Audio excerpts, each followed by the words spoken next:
রাসূল পাক সাল্লাল্লাহু আলাইহি ওয়াসাল্লাম বলেছেন, পৃথিবীতে একটা গুনার শাস্তি পৃথিবীতে পাওয়া লাগবে, সব গুনার শাস্তি আখেরাতে। দুনিয়া দিলে দিবেন, না দিলে নেই, আখেরাতে পাইতেই হবে। কিন্তু একটা গুনার শাস্তি আখেরাতে তো পাওয়াই লাগবে, দুনিয়ায়ও পাওয়া লাগবে, লাগবেই, এটা লাজিম।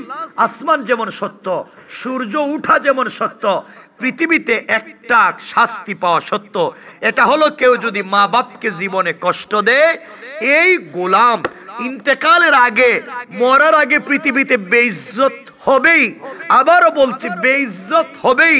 আল্লাহ বলছেন, যে মা বাপকে কষ্ট দিল, মা বাপ সন্তানের উপরে কষ্ট নিয়ে দুনিয়ার থেকে বিদায় নিল, এই সন্তান পৃথিবীতে মরার আগে বেইজ্জত হবেই, কোনো সন্দেহ নাই, বেইজ্জত হবেই। আমার কথা এভাবেই শোনেন, খুব গুরুত্বপূর্ণ কথা ছিল, কথাগুলা শোনেন। সুতরাং আমরা বুঝতে পারলাম আল্লাহ তাআলার ইবাদত যেমন ফরজ, মা বাবার সাথে উত্তম আচরণ করা, সবাই বলেন, সত্য কথা বলেন, করবেন, করবেন। মা বাপ কোন জিনিস বুঝলেন না? আমার জিগান না কেন মা বাপ কি জিনিস, মানে বুঝলেন না এখনো। সূরা লুকমানে, এটা বললাম সূরা বনী ইসরাঈলে, সূরা লুকমানে আল্লাহ কি বলছেন দেখেন। সূরা লুকমানে আল্লাহ নিজের শুকরিয়া আদায়ের সাথে সাথে আল্লাহর শুকরিয়া আদায় করা যেমন ফরজ, মা বাবার শুকরিয়া আদায় করা কেউ ফরজ করেছেন। সুবহানাল্লাহ বলেন। আপনারা কি চিনলেন এই পৃথিবীতে? মা বাপকে কি চিনলেন? রব কোরআনে কারিমে সূরা লুকমানে বলেছেন, আনিশকুরলি ওয়ালি ওয়ালিদাইয়া, ও বান্দা তোমরা আমার শুকর করো আর মাতা পিতারও শুকর করো। সুবহানাল্লাহ বলেন। আর কেমনে রব বলবেন? ইবাদতের কথা বলছেন, আমার ইবাদত যেমন ফরজ, মা বাবার সঙ্গে উত্তম আচরণ ফরজ। সূরা লুকমানে বললেন, আমার শুকর করা যেমন ফরজ, আনিশকুরলি, আমার শুকরিয়া আদায় করো, ওয়ালি ওয়ালিদাইয়া, সাথে সাথে মা বাবার শুকরিয়া আদায় করো। তুমি তোমার মা বাপকে ভুলে যাও, কিন্তু রব তোমার মা বাপকে ভুলে যায় না। সুবহানাল্লাহ বলেন। আল্লাহ তাআলার ইবাদতের পর পিতা মাতার আনুগত্য সর্বাধিক গুরুত্বপূর্ণ একমাত্র ইবাদত। আল্লাহ তাআলার ইবাদতের পর মা বাপের অত্যাধিক সর্বাধিক গুরুত্ব হচ্ছে মা বাপের সঙ্গে উত্তম আচরণ করা, পিতা মাতার প্রতি কৃতজ্ঞ হওয়া একজন সন্তানের উপরে ফরজ, একজন সন্তানের উপরে ওয়াজিব। সহিহ বুখারীর একটি হাদিস এর পক্ষে পাওয়া যায়। হাদিসে এসেছে, কোনো এক ব্যক্তি রাসূল সাল্লাল্লাহু আলাইহি ওয়াসাল্লামকে প্রশ্ন করলো, আল্লাহর কাছে সর্বাধিক প্রিয় কাজ কোনটি? তিনি বললেন, সময় মতো নামাজ পড়া। আইয়ুল আমালি আহাব্বু ইলাল্লাহ, রাসূল বললেন, আস-সালাতু আলা ওয়াক্তিহা। পৃথিবীতে সর্বাধিক প্রিয় আল্লাহর কাছে ইবাদত হচ্ছে সময় মতো নামাজ। উনি বললেন, এরপরে কি? রাসূল বললেন, বিররিল ওয়ালিদাইন, এরপরে সর্বাধিক প্রিয় কাজ মাতা পিতার সাথে উত্তম আচরণ। সুবহানাল্লাহ বলেন। কুরতুবিতে, মুসনাদে আহমদ, তিরমিজি, ইবনে মাজাহ, মুস্তাদরাক, হাকিম, বিভিন্ন হাদিসের কিতাবে আবু দারদা থেকে বর্ণিত, রাসূল সাল্লাল্লাহু আলাইহি ওয়াসাল্লাম বলেছেন, পিতামাতা হচ্ছে জান্নাতের মধ্যবর্তী দরজা। সুবহানাল্লাহ বলেন। পিতামাতা হচ্ছে জান্নাতের মধ্যবর্তী দরজা। এখন তোমাদের ইচ্ছা এর হেফাজত করো, আর ইচ্ছা হইলে এটার বিনষ্ট করো। এক নাম্বার, হযরত আব্দুল্লাহ ইবনে ওমর রাদিয়াল্লাহু তাআলা আনহুর রিওয়ায়াতে বর্ণিত, রাসূল সাল্লাল্লাহু আলাইহি ওয়াসাল্লাম বলেছেন, পিতা জান্নাতের মধ্যবর্তী দরজা। এখন তোমাদের ইচ্ছা সে দরজার হেফাজত করো, অথবা একে তোমরা ধ্বংস করে দাও। সুতরাং রাসূল সাল্লাল্লাহু আলাইহি ওয়াসাল্লাম বললেন, আল্লাহর সন্তুষ্টি পিতামাতার সন্তুষ্টির মধ্যে, আল্লাহর অসন্তুষ্টি পিতামাতার অসন্তুষ্টির মধ্যে। রব বললেন, রিজা রব্বে ফি রিজাল ওয়ালিদাইন, আল্লাহর সন্তুষ্টি একমাত্র মা বাবার সন্তুষ্টির উপরে। কোন সন্তানের উপরে যদি মা বাপ সন্তুষ্ট হয়ে যায়, আল্লাহ 100% সন্তুষ্ট। আর কোন সন্তানের উপরে যদি মা বাপ অসন্তুষ্ট থাকে, আপনি কাবাগরের ইমাম হন, সারা দুনিয়া দান করে দেন, আল্লাহ আপনার উপর অসন্তুষ্ট। সহজ ওয়াজ। মা বাপ সন্তুষ্ট, আল্লাহ সন্তুষ্ট। মা বাবা সন্তুষ্ট, আল্লাহ, কথা বলেন, আল্লাহ। আমাদের কাজ কি?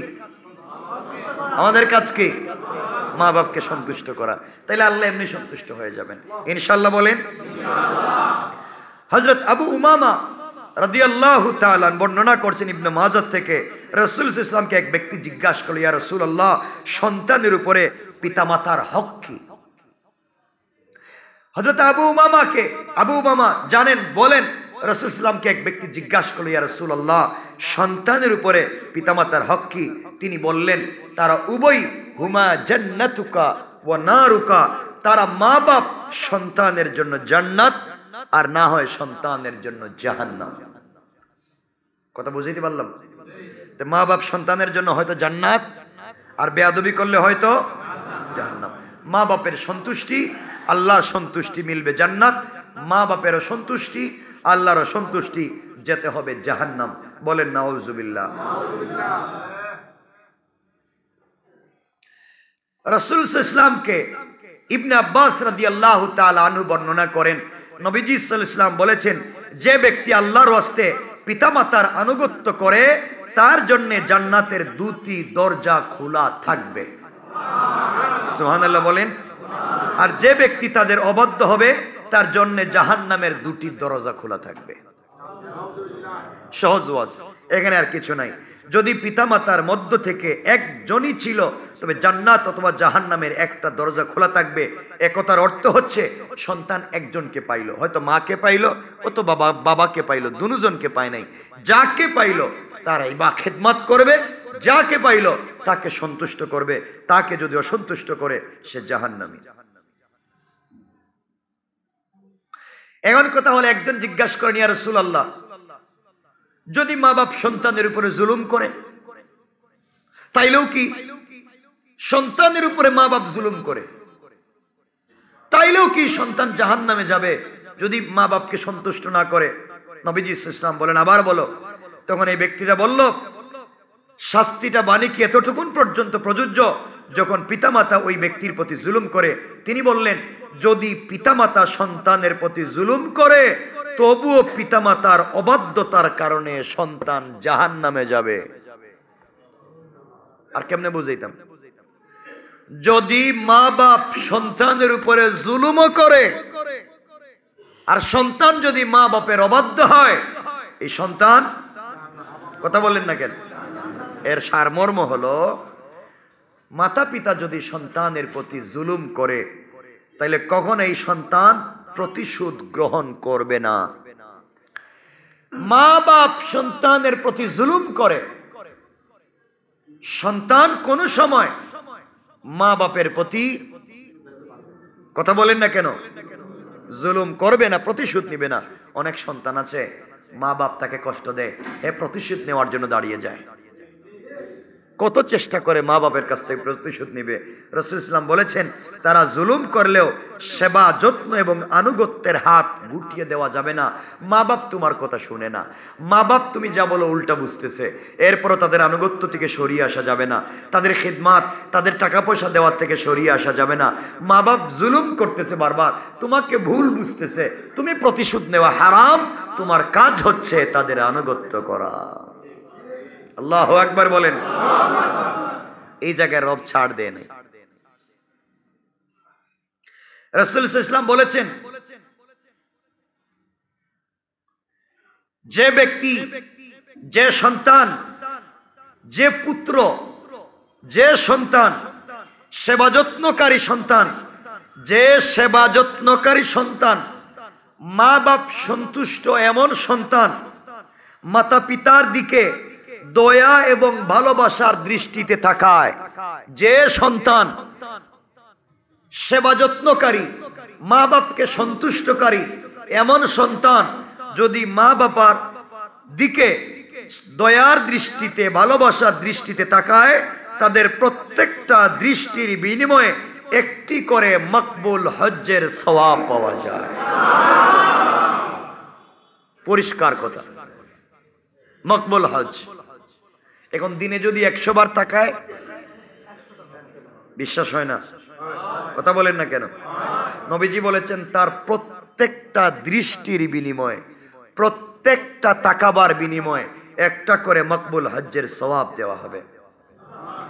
নবীজি বললেন, এক ওই ব্যক্তি জিজ্ঞাসা করলেন, ইয়া রাসূলুল্লাহ, হে যদি প্রতিদিন 100 বার চায়, মায়ে বাবার চেহারার দিকে প্রতিদিন এই সুযোগ পাইলো 100 বার তাকাইলো, নবীজি সাল্লাল্লাহু আলাইহি ওয়াসাল্লাম বলেন 100 বার কেন, 1,00,000 বারও যদি প্রতিদিন তাকায় 1,00,000টা মকবুল হজের সওয়াব দেওয়া হবে। আর কি চায়? পিতামাতার হক নষ্ট আনহু থেকে বর্ণনা করেন, রাসূল সাল্লাল্লাহু আলাইহি ওয়াসাল্লাম বলেছেন, সমস্ত গুনার শাস্তির ব্যাপারে আল্লাহ তাআলা যেগুলো ইচ্ছা করেন কিয়ামত পর্যন্ত পিছিয়ে দেন। কিয়ামতের দিন পর্যন্ত মানুষ দুনিয়ায় অপরাধ করলে তার শাস্তি দিতে পারেন, কিন্তু পিতামাতার হক নষ্ট করা, তাদের প্রতি অবাধ্য আচরণ করা এর ব্যতিক্রম। এর শাস্তি পরকালের পূর্বে ইহকালে দেওয়া হবেই। মা বাপের সঙ্গে খারাপ আচরণ করলে বেঁচে থাকতে শাস্তি পাওয়া লাগবেই।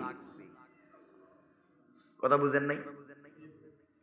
তাইলে মা বাপের সঙ্গে খারাপ আচরণ করলে মরার আগে শাস্তি পাওয়া লাগবে। হয়তো আল্লাহ যে কোনো ভাবে শাস্তি দিবেন। এজন্যে আমরা এখান থেকে বুঝলাম পিতামাতার সাথে উত্তম আচরণ করা নামাজ রোজার যেমন ফরজ, মা বাবার সঙ্গে উত্তম আচরণ করো কি কথা বলেন। এখানে একটা কথা হলো, কোন কোন বিষয়ে বিরুদ্ধাচরণ করার অবকাশ আছে। এটা কি? এ ব্যাপারে উলামায়ে কেরাম একমত যে পিতামাতার আনুগত্য শুধু বৈধ কাজে ওয়াজিব। অবৈধ কোনো কাজ করবার জন্য যদি পিতামাতা আদেশ করেন তা শোনা হারাম। অবৈধ কাজ, মা বাপ বললেন এর ঘর ভাঙ্গিয়া ফেলাই দে, এর জমি থেকে লাউ একটা নিয়ে আয়, এর কেশের টাকা চুরি করে নিয়ে আয়, এটা হালাল না হারাম? এভাবে যদি কোনো মা বাপ কোনো সন্তানকে বলে এই কথা শোনা হারাম, এই কথা শোনা। মা বাপ যদি সন্তানকে নামাজ পড়তে বাধা দেয়, এই সময় মা বাপের কথা শোনা হারাম। মা বাপ যদি সন্তানকে রমজান মাসে রোজা রাখতে নিষেধ করে, এই সময় মা বাপের কথা শোনা। অর্থাৎ অবৈধ কোনো কাজ করতে যদি মা বাপ বলে, ওই সময় মা বাপের কথা শোনা যাবে না। লা তাআতা লি মাখলুকিন ফি মাসিয়াতিল খালিক, সৃষ্টিকর্তার নাফরমানির কাজে কোন সৃষ্ট জীবের আনুগত্য করা যাবে না।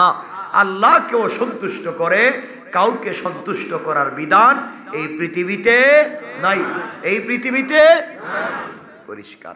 এতটুকু তো বুঝছেন? এখন কথা হলো, হুজুর আমাকে প্রশ্ন করবেন, হুজুর আমার মা বাপ হিন্দু, আমার মা বাপ খ্রিস্টান, আমার মা বাপ ইহুদি, আপনি যে ওয়াজ করলেন এখন মা বাপ হিন্দু, তাদেরকেও আমি খেদমত করতে হবে কিনা? এখন শুনেন, এখানে আমরা একটা বুখারী থেকে হাদিস নিয়ে এসেছেন।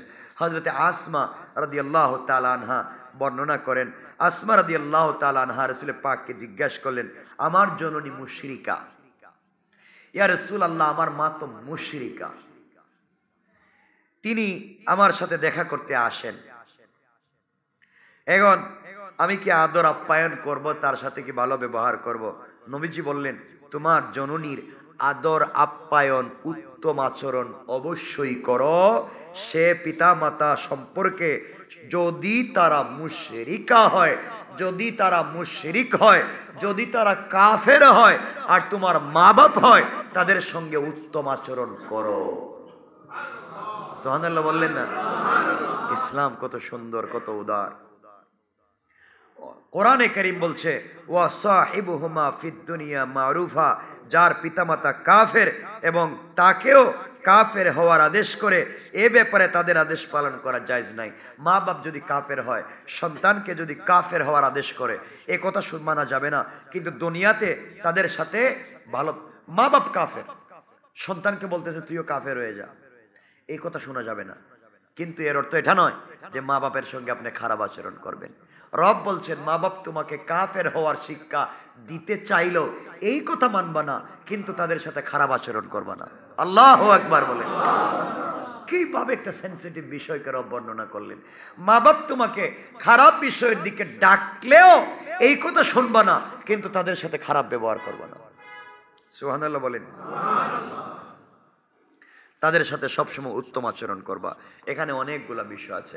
এমনকি জিহাদ যদি ফরজে আইন হয়ে যায়, যুদ্ধ করা কোনো একটা সময়, এখন তো আর নাই, যুদ্ধ করাও যদি কোনো সময় ফরজে আইন হয়ে যায়, আর মা বাপ না বলেন, ফরজে আইন না হওয়া পর্যন্ত জিহাদ শরিয়তে ইসলাম যতক্ষণ পর্যন্ত ফরজে আইন না করবে ততক্ষণ পর্যন্ত আপনি যুদ্ধে যেতে গেলেও মা বাপ যদি অনুমতি না দেয় আপনি ঘর থেকে বের হতে পারবেন না।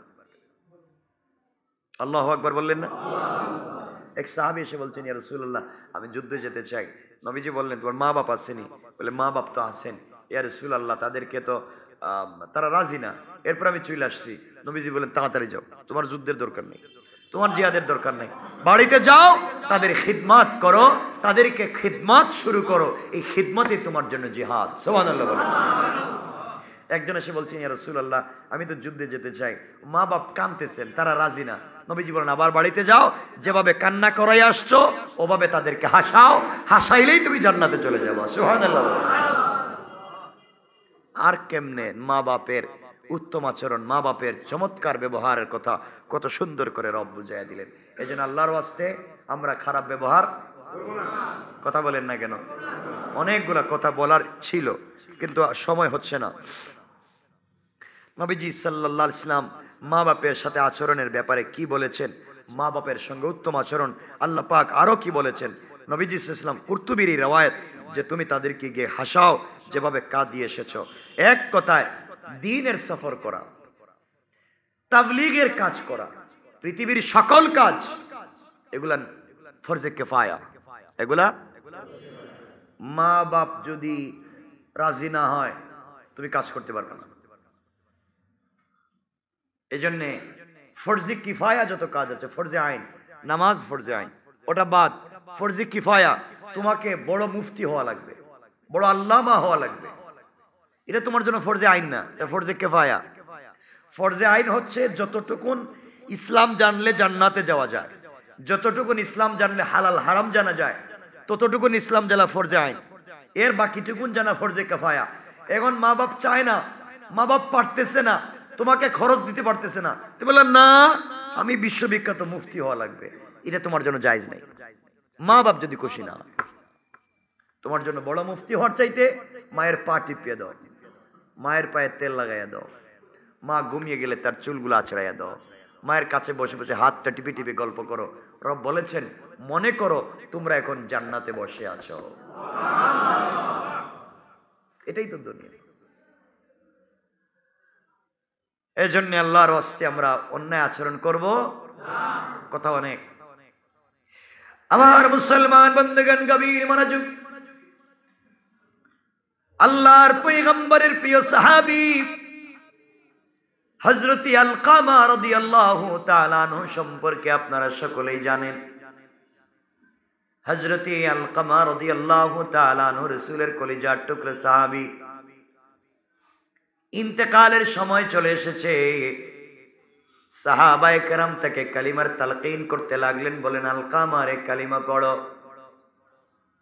বারবার বলবার পরে আলকামার জবান থেকে কালিমা বের হচ্ছে না। অনেকবার বলা হলো আলকামা কালিমা পড়ো। আলকামা রাসূলের সাহাবী, রাসূলের মুসল্লি, আলকামা রাসূলের দস্তারখানের সাথী, আলকামার জুব্বা রাসূলের মতো, আলকামার দাড়িও রাসূলের মতো, আলকামার সকল ইবাদত রাসূলের মতো। এরপরেও আলকামা রাদিয়াল্লাহু তাআলা আনহু ইন্তেকালের সময় জবান দিয়ে কালিমা বের হচ্ছে না। সাহাবায়ে কেরাম দৌড়াতে দৌড়াতে রাসূলের পাকের কাছে গিয়ে বলছেন, ইয়া রাসূলুল্লাহ, আলকামার ইন্তেকালের সময় চলে এসেছে, সাকারাত শুরু হয়েছে, আলকামার মুখ বন্ধ হয়ে গিয়েছে। এতবার বললাম আলকামা কালিমা পড়তে পারে না।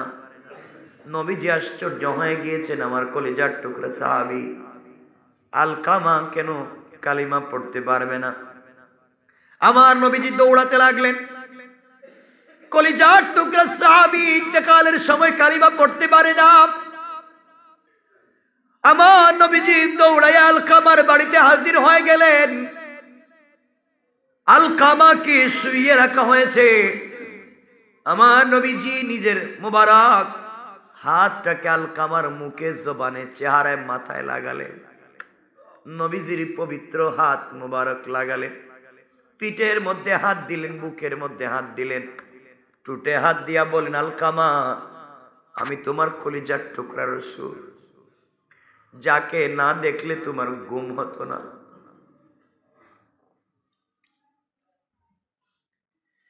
যার পিছনে নামাজ না পড়লে তোমার ভালো লাগে না। ও আলকামা, আমি তোমার বিশ্ব নবী তোমার সামনে, আমি তোমাকে বলছি কালিমা পড়ো। এরপরে আলকামার জবান দিয়ে কালিমা বের হচ্ছে না। নবীজি সাল্লাল্লাহু আলাইহি ওয়াসাল্লাম আশ্চর্য হয়ে গেলেন। তিনি আলকামার মায়ের কাছে বললেন, আম্মা জান, আপনার আলকামা আমার আলকামা কেন কালিমা পড়তে পারে না, আপনি বলেন। আলকামার মা বলছেন, আমি ইয়া রাসূলুল্লাহ, আমি বলতে পারি না। নবীজি বলেন, আলকামার মা, আপনি আলকামার কাছে একটু বসেন না, একটু দাঁড়ান, আপনি নিজে বলেন আলকামা তুমি কালিমা পড়ো। আলকামার মা বলছেন, ইয়া রাসূলুল্লাহ, ও কলিজার টুকরা পয়গম্বর, সব আমি মানি, কিন্তু এই কথা মানতে পারি না। আলকামার সামনে দাঁড়িয়ে আমি কথা বলতে পারবো না। নবীজি বুঝতে পারলেন কোনো সমস্যা আছে। নবীজি বললেন, ব্যাপার কি, আপনি বলেন কি হয়েছে। এমন সময় আলকামার মা পিঠের কাপড়টা সরে বলছেন, ইয়া রাসূলুল্লাহ, আলকামা ভদ্র ছিল, কোনো সন্দেহ নাই। আলকামা আপনার সাহাবী, ইবাদত করত, কোনো সন্দেহ নাই। কিন্তু মাঝে মাঝে আমাকে বড় কষ্ট দিত, ব্যথা দিত। অনেক সময় কেমনে জানি আমাকে আঘাত করেছে, আমি মা কষ্ট পেয়েছি। আমি আলকামার উপরে সন্তুষ্ট না। আমার নবী বুঝতে পেরেছেন, আমার মুসল্লি, আমার দস্তারখানের সাথী, আমার সাহাবী হওয়ার পরও জান্নাতে যেতে পারতেছে না, একমাত্র মায়ের সঙ্গে খারাপ আচরণ করবার কারণে। এবার মাকে অনুনয় বিনয় করে বললেন, মা, আলকামার ইন্তেকালের সময় আপনি দয়া করে ক্ষমা করে দেন। মা বললেন, আমি তাকে ক্ষমা করব না, আমি ক্ষমা করব না। নবীজি বললেন, আপনি ক্ষমা না করলে আলকামা তো জীবনে জান্নাতে যাবে না, কালিমা পড়বে না। মা বলতে লাগলো, আমি এত সন্তান থেকে তো ব্যথা পাইছি, ক্ষমা করব না। এবার আমার রাসূল বললেন, সাহাবীরা, তোমরা কাঠ তৈরি করো, কাঠ জ্বালাও, গর্ত খনন করো, আগুন জ্বালাও, আলকামার মাকে এখানে দাঁড় করিয়ে রেখে দাও, দাঁড় করিয়ে রেখে দাও। আলকামার মায়ের সামনে আলকামাকে জ্বালিয়ে দেব। যে আলকামা কালিমা পড়তে পারবে না, ও তো জান্নাতে যেতে পারবে না, জ্বালিয়ে দেই।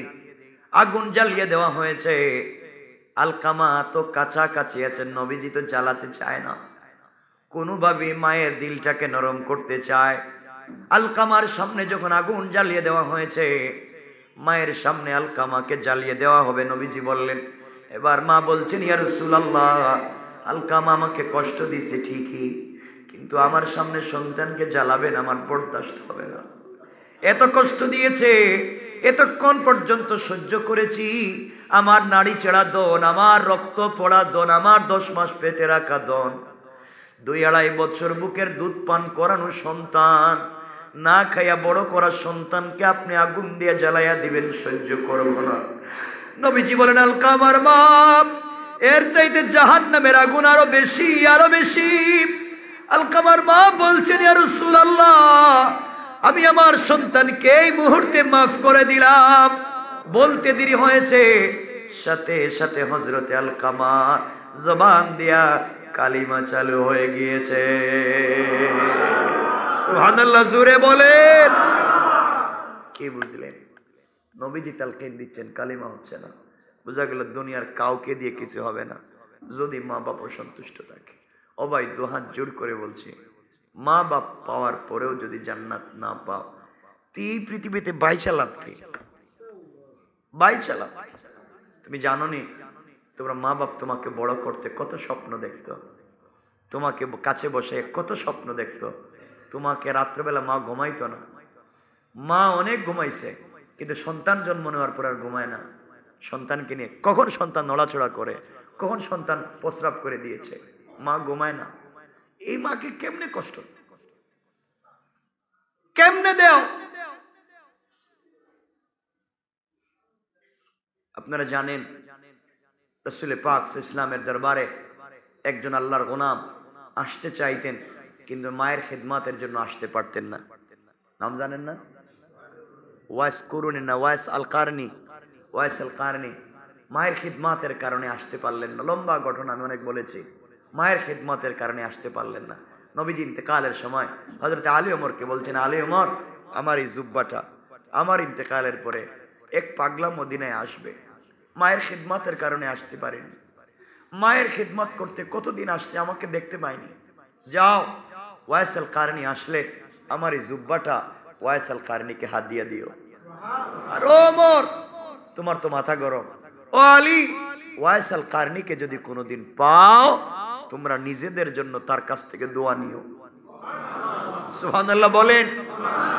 কারণ সে তার মায়ের খিদমত করতে করতে জীবন পার করে দিয়েছে।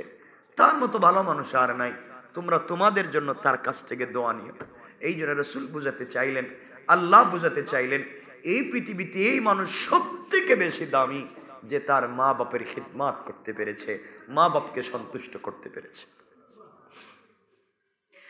আল্লাহ রাসূল সাল্লাল্লাহু আলাইহি ওয়াসাল্লাম বললেন, দুনিয়ার জমিনে মা বাপ দোয়া হোক বদদোয়া হোক, হাত যদি উঠাইয়া দেয়, উপরের দিকে হাত উঠাইয়া দেয়, ধনুক থেকে তীর ছুটে গেলেই তীর যেমন ফিরে আসে না, বন্দুক থেকে গুলি ছুটে গেলে যেমন গুলি আর বন্দুকের ভিতরে আসে না, মা বাবার মুখ থেকে দোয়া হোক বদদোয়া হোক বের হয়ে গেলে আল্লাহর দরবারে কবুল না হয়ে ফিরে না। এই জন্য মা বাপের কাছ থেকে দোয়া নিতে যদি পারো, মা বাপের কাছ থেকে যদি দোয়া নিতে পারো, বান্দারে, তুমি দুনিয়ার জমিনে ইজ্জতওয়ালা হতে চাও, দুনিয়ার জমিনে সম্পদওয়ালা হতে চাও, দুনিয়ার জমিনে টাকাওয়ালা হতে চাও, দুনিয়ার জমিনে সকল মানুষ তোমাকে সম্মান করুক, এটা যদি চাও, আল্লাহর রাসূল বলেছেন মা বাপকে সন্তুষ্ট করো। যেই সন্তান দুনিয়ার জমিনে মা বাপকে সন্তুষ্ট করতে পারবে, আল্লাহ তাআলা দুনিয়ায় তাকে ইজ্জত বাড়াইয়া দিবে, দুনিয়ার মানুষের কাছে তার সম্মান বাড়াইয়া দিবে, ইন্তেকালের পরে তার জন্য জান্নাত রেখে দিবে। আর যেই সন্তান মা বাবার খিদমত করতে পারবে না, সন্তুষ্ট করতে পারবে না, আল্লাহ তার ইন্তেকালের আগে দুনিয়ার জমিনে তাকে বেইজ্জত করবেন। বলেন নাউজুবিল্লাহ। এই জন্য আমার বন্ধুগণ, মায়ের মুখ থেকে দোয়া বের হলে যেমন কবুল হয়ে যায়, আলকামার মা দোয়া করলেন, কবুল হয়ে গেল, কালিমা তালকিন হয়ে গেল। আমার বন্ধুগণ, দুনিয়ার জমিনে আরো কত বুজুর্গ সন্তানের জন্য দোয়া করলেন, আপনারা জানেন। বায়েজিদ বুস্তামি সন্তানের জন্য মা দোয়া করলেন, দোয়া কবুল হয়ে গেল। আব্দুল কাদের জিলানী মা দোয়া করলেন, কবুল হয়ে গেল। আর এমন ঘটনা পৃথিবীতে আছে, মা সন্তানের জন্য বদদোয়া করেছে, বদদোয়া কবুল হয়ে গিয়েছে। বনি ইসরাইলের একজন বুজুর্গ ছিলেন, বনি ইসরাইলের একজন আবেদ ছিলেন। বনি ইসরাইলের একজন আবেদ 24টা ঘন্টা ইবাদত করতেন, আল্লাহর নাম নিতেন। এত বড় আবেদ ছিলেন, হাত উঠালে তার দোয়া কবুল হয়ে যায়। এত বড় একজন আবিদ ছিলেন বনি ইসরাইলের, নাম ছিল তার জুরাইজ। আমার বন্ধুগণ, এত বড় আবিদ, এই আল্লাহর গোলাম একদিন নফল নামাজ পড়তেছেন, নফল নামাজে দাঁড়িয়ে আছেন। মা এসে ডাক দিয়া বলছেন, জুরাইজ। জুরাইজ বলছে, ক্বালা রাব্বি ইন্না সালাতি ওয়া উম্মি, আয় আল্লাহ তাআলা, আমি নামাজে আমার মা ডাকে, আমি নামাজ ভেঙ্গে মায়ের ডাকের সাড়া কেমনে দিব তুমি আমার আল্লাহ। কিছুক্ষণ পরে মা এসে ডাক দিয়া বলছেন, জুরাইজ। জুরাইজ নামাজে নামাজ ভাঙ্গে নাই, মা ডাকলেন, চিন্তা করলেন মায়ের ডাকে সাড়া নামাজের পরে দেই। কথাগুলা শুনেন, জুরাইজ নামাজ ভাঙ্গে নাই। 3 নম্বরে এসে মা ডাক দিয়া বললেন, জুরাইজ, আমি 3 বার তোমাকে ডাকলাম, তুমি নামাজে। ও জুরাইজ, 3 বার ডাকলাম তুমি নামাজে, আমার প্রয়োজনে ডাকছি, তুমি ডাক শুনলা না। মা কষ্ট পেয়েছেন, হাত উঠাই আল্লাহকে বলছেন, আল্লাহ বড় কষ্ট পাইলাম, 3 বার সন্তানকে ডাকলাম, সন্তান আমার ডাকে সাড়া দিল না। ও যেন দুনিয়ার জমিনে জিনা না করেও, জিনার অপবাদ না নিয়ে যেন না মরে। এর জন্য দুনিয়ার জমিনে জিনার অপবাদ দিয়া তুমি মারো, কেন আমার ডাকে সাড়া দিল না? এখন কথা হলো, মায়ের বদদুয়া কেমনে লাগবে? সে তো নামাজে সন্তান ছিল, ভালো ইবাদতে, এরপরেও মা বদদুয়া করলে বদদুয়া লাগবে কিনা দেখেন। আমার বন্ধুগণ, কিছুদিন পরে জুরাইজের মা ইন্তেকাল করলেন। লম্বা ঘটনার দিকে আমি যেতে চাই না, মূল কথা বুঝাতে চাই। কিছুদিন পরে জুরাইজ একটা বিশাল মরুভূমির কাছে, মাঠের কাছে, একটা জঙ্গলের কাছে ঝুপড়ি করে ইবাদত করে। পুরা বনি ইসরাইলের এলাকার মানুষ জুরাইজকে আল্লাহর ওলি মনে করে ঘর থেকে বের হয় না। জুরাইজ ঘর থেকে বের হয় না, ঘরের ভিতরে ইবাদত করে। মানুষ তাকে হাদিয়া তোফা দেয়, যে যে জিনিসের জন্য যায় দোয়া করলে কবুল হয়ে যায়। পৃথিবীর মানুষ জুরাইজের কাছে দোয়া চায়, দোয়া করলে কবুল হয়ে যায়। এইভাবে তার দিন কেটে যায়। কিছুদিন পরে তিনি যেখানে ইবাদত করেন, এই মরুভূমিতে একটা মেয়ে বকরি চড়াইতো, আর আরেকটা ছেলে রাখাল বকরি রাখালি করত। ওই এলাকার একটা ছেলে বকরি রাখালি করে, ওই এলাকার জুরাইজ যেখানে থাকেন এর পাশের এলাকায় একটা মেয়ের সঙ্গে ওই বকরি রাখাল জেনা করেছে। জেনা করবার কারণে কিছুদিন পরে ওই মহিলা বাচ্চার জন্ম দিয়েছে। বাচ্চা জন্ম দেওয়ার পরে চিন্তা করলো, আমি এখন কি করব? আমি যদি বলি বাচ্চা ওই বকরি রাখালের, তাহলে পাবলিক পিটাইয়া মেরে ফেলবে। মেয়েটা নিজেকে বাঁচাবার জন্যে পাবলিক যখন বলতে লাগলো, মেয়েরে তোর বিয়ে হয় নাই, বিয়ে শাদী ছাড়া বাচ্চা কোথায় পেলে? মেয়ে ডাক দিয়া বলছে, তোমরা জানো না আমি এই মাঠে বকরি রাখালি করি। মাঠের কর্নারে তোমাদের যে আবেদ জুরাইজ, তোমরা যার কাছে যাও দোয়া নেও, ইবাদত করে বুজুর্গ মনে করো, এই জুরাইজ আমার সঙ্গে জিনা করেছে। বলেন নাউজুবিল্লাহ। জুরাইজ জিনা করেছে, বাচ্চা জন্ম দিয়েছে। আসলে তো জুরাইজ কিছুই জানে না, জুরাইজ কিছুই জানে না, শুধুমাত্র অপবাদ মহিলা দিয়ে দিয়েছে। পুরা এলাকার মানুষ খেপে গিয়েছে। করলো কি? আমরা তাকে বুজুর্গ মনে করি, তার কাছে পানি পড়া নেই, তেল পড়া নেই, কত দোয়া দুরুদ করে, সব দোয়া কবুল হয়, এত বড় হারাম কাজ করলো। এলাকার মানুষ মিলে জুরাইজের ঘর ভেঙে দিল। জুরাইজ বলতে লাগলেন, মাআযাল্লাহ, আমি এই কাজ করি নাই, আমি ঘর থেকে বের হই নাই। মহিলা বলতে লাগলো, এই কাজ তুমি করছো, তুমি জিনা করছো। পাবলিক বলতে লাগলো, সত্যি তুমি জিনা করেছো। জুরাইজ তো এত বড় বুজুর্গ, পুরা এলাকায় যার নাম, আজ তাকে জিনার অপবাদ দিয়া মানুষ তার হাতে পায়ে রশি লাগাইয়া টানতেছে। গুড়ার পিছনে দড়ি লাগাইয়া জুরাইজের পায়ে লাগাইয়া গুড়া দৌড়ায়। জুরাইজের শরীর থেকে চামড়া ছুটে গিয়া রক্ত পড়ে। জুরাইজ মুস্কি মুস্কি হাসে, চোখের পানি ছেড়ে, মানুষ কান্না করে, জুরাইজ চোখের পানি ছেড়ে হাসে। পাবলিক জিজ্ঞাসা করে, জুরাইজ এত বড় অপরাধ করছো, আমরা এত শাস্তি দিই, হাসো কেন? জুরাইজ বলছেন, পাবলিক তোমরা জানো না, আমি জানি আমার অপরাধ কি, আমি জানি আমার অপরাধ, আমি কসম আমি জিনা করি নাই। তাহলে তুমি হাসতেছো কেন? তোমার অপরাধ কি? জুরাইজ বলছেন, শোনো রে, কিছুদিন আগে আমার মা, আমি নামাজের ভিতরে ছিলাম, আমার কাছে পানি চাইছেন, 3 বার ডাকছিলেন, ডাকের সাড়া দেই না। ওই সময় মা বদদুয়া করে বলেছিলেন, আল্লাহ, আমি যদি মরে যাই, আমার সন্তানের জিনার অপবাদ না দিয়া তুমি মাইরো না। আমার মন বলছে আমার মায়ের বদদুয়া লেগে গিয়েছে, এই জন্য আমি জিনা না করবার পরও আমার উপরে জিনার অপবাদ আসছে, আমার মায়ের বদদুয়া লেগে গিয়েছে। সবাই ডাক দিয়া বলছে, তাহলে বলো এই সন্তানের বাপকে? জুরাইজ বললেন, আমি বলতে পারবো, কিন্তু আমাকে শাস্তি পাওয়া লাগবে, এটা আমার মা, আমার মায়ের বদদুয়া লেগে গিয়েছে, আমাকে শাস্তি পাওয়া লাগবে, বেইজ্জত হওয়া লাগবে। তোমরা যদি সন্তানের বাপ সম্পর্কে জানতে চাও, এই 2-3 দিন বাচ্চার জন্ম হয়েছে, 2-3 দিনের বাচ্চাকে জিজ্ঞাসা করো তার বাপকে। যখন এই বাচ্চাকে পাবলিক জিজ্ঞাসা করতে যাবে, জুরাইজকে বলছে, জুরাইজ রে, 2-3 দিনের বাচ্চা কি কথা বলতে পারে? তিনি বললেন, তোমরা জিজ্ঞাসা করো, অবশ্যই কথা বলবে। তারা যখন 2-3 দিনের বাচ্চাকে জিজ্ঞাসা করছে, বাচ্চা বলো তোমার বাপকে, ও ডাক দিয়ে জবান আমার আল্লাহ খুলে দিয়েছেন। আল্লাহু আকবার। বাচ্চা চিৎকার করে বলছে, ও বনি ইসরাঈল, আমার বাবা পাক্কা বুজুর্গ জুরাইজ না, আমার বাবা হলো ওই মাঠের বকরি রাখাল। জুরাইজকে অপবাদ দেওয়া হয়েছে, আমার বাপ কিন্তু জুরাইজ না। পুরা এলাকার মানুষ আহাম্মক হয়ে গেল। করলাম কি? 3 দিনের বাচ্চা কথা বলে সাক্ষী দিতে পারে জুরাইজ তার বাপ না। এই মাঠের বকরি রাখাল সবাই এসে ক্ষমা চাইলো, তওবা করতে লাগলো। তিনি বললেন, তোমরা আমার কাছে ক্ষমা চেয়ে লাভ নাই, আমি আমার মাকে পাবো না, ক্ষমা চাইতে পারবো না। তোমরা আমাকে নিয়েছিল মায়ের গুরুস্থানে রে, আমি মায়ের কবরের পারে মাটিতে পড়ে মায়ের কাছে ক্ষমা চাইতে চাই। আল্লাহু আকবার বলেন।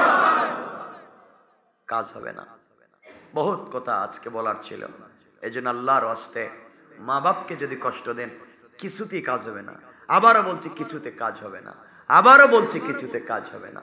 এজন্য এখন আপনারা বলবেন, হুজুর বেচারা নামাজি ছিল, ভালো ইবাদতে ছিল, এখানে বদুয়া দিলে কি বদুয়া লেগে যায়? মাসআলা জানতে না, আবিদ ছিল, মাসআলা জানতো না। মাসআলা হলো, আপনি যদি নফল নামাজে থাকেন আর মা যদি আপনাকে ডাক দে, বাপ যদি আপনাকে ডাক দে, তাহলে নফল নামাজ ভেঙ্গে দিয়া মা বাপের ডাকে সাড়া দেওয়া ওয়াজিব। চিন্তা করছেন? আল্লাহর ইবাদতের চাইতে মা বাপের ডাকে সাড়া দেওয়া ওয়াজিব। আপনি যদি নফল রোজা রাখেন আর মা বাপ যদি বলে বাবা রোজা ভেঙ্গে দাও, আপনার জন্য মায়ের কথা শুনে নফল রোজা ভেঙ্গে দেওয়া ওয়াজিব। রোজা রেখে যেই সওয়াব পাবেন, রোজা ভেঙ্গে মায়ের ডাকে সাড়া দিলে তার থেকে 100 গুণ বেশি সওয়াব পাবেন। সুবহানাল্লাহ। কি মা বাপ, কি জিনিস মা বাপ। এই জন্য আল্লাহর ওয়াস্তে আর লম্বা করবো না আজকে। মা বাপের খিদমত করেন। কথা বহুত আর লম্বা করতে চাই না। মা বাপের খিদমত করেন ভাই, আবার বলছি, মা বাপের খিদমত করেন। মা বাপ হারিয়ে ফেললে বুঝতে পারবেন দুনিয়া কার নাম, জান্নাত কার নাম। ইবাদত করে জান্নাত, এটা বহুত কঠিন জিনিস। পৃথিবীর মানুষকে সন্তুষ্ট করে জান্নাত, এটা বহুত কঠিন জিনিস। এজন্য মা বাপের কাছ থেকে দোয়া নেন, আল্লাহর ওয়াস্তে মা বাবার খিদমত করেন। আবারও বলছি, আল্লাহর ওয়াস্তে মা বাবার খিদমত করেন। আমাকে 2 ভাই হাত উঠে আজকে বলেন, হুজুর আমিও কথা দিলাম আজ গিয়ে মা এবং বাবার কাছে ক্ষমা চেয়ে নিব, আজকে ক্ষমা চেয়ে নিব যে আমাকে ক্ষমা করে দাও। মাশাআল্লাহ, আজই ক্ষমা চেয়ে নিবেন।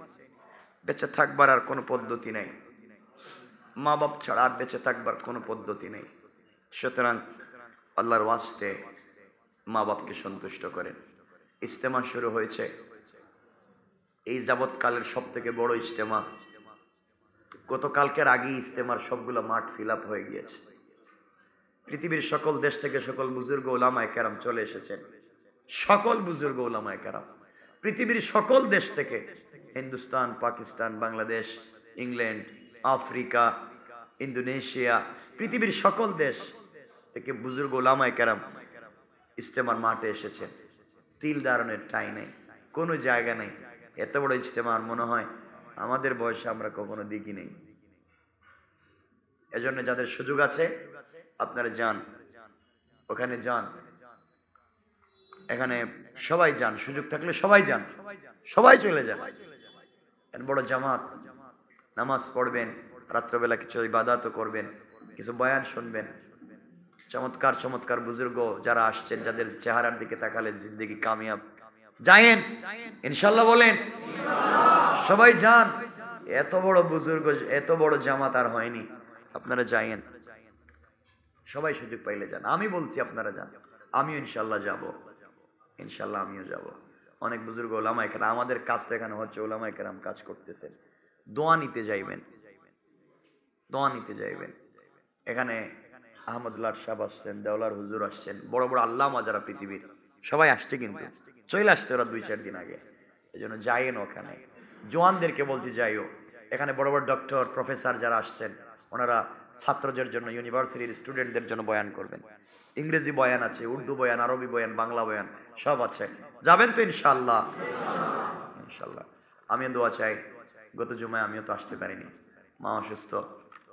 আপনারা দোয়া করবেন। আমার তো বাপ মারা গিয়েছেন 2012-র 10 ফেব্রুয়ারি। আমাদের সমাবর্তন ছিল ওই দিন মাস্টার্সের। বলেছি হয়তো কোনোদিন, আজ বলতে চাইনি। তো অনেক দিন হয়ে গেছে তো বাপ মারা গেলেন। বাপকে বেশি দিন পাইনি, মানে মাত্র মাস্টার্স শেষ করলাম, বাপ মারা গেলেন। তো আমি যে কথা বলতে চাই, আল্লাহর ওয়াস্তে আমাকে আমার মায়ের জন্য দোয়া করবেন। বাপ তো মারাই গেলেন, বেশি দিন পাইলাম না। আল্লাহ তো সব দিছে, মা তো আছেন। দোয়া করবেন আল্লাহ যেন সুস্থতার সাথে হায়াত দান করেন। আমার বিশ্বাস বাপ অনেক ভালো আছেন এবং ভালো থাকবেন, এটা দিলে বিশ্বাস করতে পারি এবং বিশ্বাস করতে পারি। আমি এটা তো বলা ঠিক না বলতে, আপনাদের জন্য এই ব্রতের জন্য বলতেছি। আমি প্রতিদিন এমনও কিছু জিনিস, আমার প্রতিদিন কিছু সাদাকা আছে, কিছু আমার আছে, যেটা শুধু আমার জন্য না, শুধু বাপের জন্য, যেটা যেন ওই বাপের ভালোর জন্য করি। তো আমি মনে করি, বিশ্বাস করি উনি খুব ভালো আছেন, মা বেঁচে আছেন, আল্লাহ যেন তাকেও ভালো রাখেন। এবং বিশ্বাস করি আল্লাহ অনেক ভালো রাখবেন, সুস্থ রাখবেন। আমি বিশ্বাস করি আপনারাও খিদমাত করবেন মা বাপের। আমি এই পর্যন্ত, আমার সময় নেই আজকে, অনেক সময় নিয়ে নিচ্ছি, বলতাম এই পর্যন্ত পৃথিবীতে যারা মহান মনীষী হয়েছে, এই পৃথিবীতে যারা মহান মনীষী হয়েছে, তাদের পিছনে ছিল দুফুটা মা বাপের চোখের পানি। বলে দিলাম আবারও, কারো ক্ষমতা নাই পৃথিবীতে, কারো ক্ষমতা নাই কিছু করার, মা বাপের চোখের পানি।